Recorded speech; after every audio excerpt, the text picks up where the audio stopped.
Picture this. You're fast asleep, nestled under warm blankets. Your mind starts to wander, and suddenly you're flying, or swimming with dolphins, or walking through a city made of marshmallows. We call it dreaming. But what if your baby, still in the womb, is doing something very similar? I know it sounds wild, but what if the dreams your baby has before they're even born are the very first sparks of imagination? Welcome back to the channel, where we dive deep into the fascinating world of life before birth. If you're curious about how your baby's mind, body, and heart are already connecting with you in ways you never imagined, make sure to hit that like button and subscribe for more content just like this. Now let's dig into today's big question. Are womb dreams the very beginning of imagination? First, let's talk about what we know for sure. We know babies dream, not just after birth, but in the womb. In fact, around the 3rd trimester, babies experience REM sleep.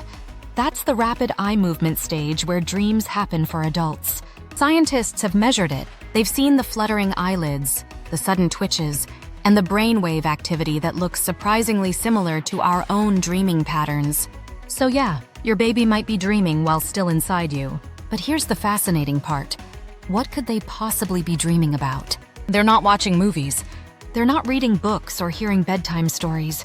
They've never even seen the outside world. So what's going on in those little minds? Some researchers think babies could be dreaming about sensations, the rhythm of your heartbeat, the muffled sound of your voice, the gentle rocking as you walk or sway. They might be piecing together the limited info they have and replaying it in their own dreamy, sensory way. Which brings us to imagination. Imagination isn't just about coming up with wild stories. It's about the ability to take what we know, mix it up, and build something new. It's how we solve problems, create art, and understand other people's feelings. And guess what? The foundation of imagination starts with the brain making connections, rehearsing memories, exploring possibilities. Sound familiar? That's exactly what dreaming does. So when your baby is dreaming in the womb, they might not be soaring through space or chatting with dinosaurs, but their brain is practicing those very skills. It's building imagination piece by piece, almost like a mental sandbox, where they start to explore what could be. And this idea becomes even more magical when you realize how quickly babies grow once they're born. Just weeks after birth, they start mimicking sounds, recognizing faces, and showing clear preferences.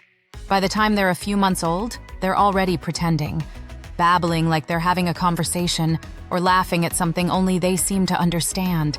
Where does that spark come from? Could it be that imagination was already blooming before they took their first breath? Now here's a little story. When I was pregnant, I used to wonder what my baby was thinking about in there. There were moments when I'd be lying in bed, feeling little kicks and rolls, and I'd imagine my baby on some kind of inner adventure, floating through dreams filled with cozy sounds and soft sensations. Was it just me? Or was my baby's mind already coming alive? I'll never really know. But isn't it beautiful to think that our children's first moments of creativity might begin before we ever meet them? So to answer the question, are womb dreams the first signs of imagination? Maybe not in the storybook sense, but neurologically, emotionally, and developmentally, there's a very real possibility that yes, imagination begins in the womb. And those quiet, gentle dreams we'll never get to see, but they'll carry with them for a lifetime. And if you found this as fascinating as I did, go ahead and give this video a like. Share it with a fellow parent or soon-to-be parent who's just as curious as you. And don't forget to subscribe, because there's so much more to discover about the hidden world of life before birth. Until next time, keep dreaming, keep wondering, and remember, even before your baby opens their eyes, their mind might already be imagining.